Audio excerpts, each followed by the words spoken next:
Ang taong sipsip sa mga taong may pakinabang madalas kumakapit. Tulad din niya ng mga plastic, hanggat may silbi ka, doon siya didikit. Sa trabaho, yung mga sipsip na lang ang palaging tama. At yung mga nagtatrabaho ng maayos, ang palaging kawawa.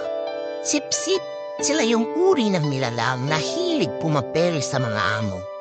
Feeling nagmamagaling pero isip talangka naman. Dahil takot yan masapawan at maitsapwera sa sarili niyang multo. Sila yung mga taong ayaw kang maging masaya, kaya sinisiraan ka sa iba. At tipong gagawin ng lahat, mauna lang silang umangat. Kaya lagi mong tatandaan na huwag kang manira ng iba para lang umangat ka. Dahil kahit ano pang pagpapaba mo ang gawin mo sa sarili mo, sisingaw at sisingaw pa rin ang basurang ugali mo.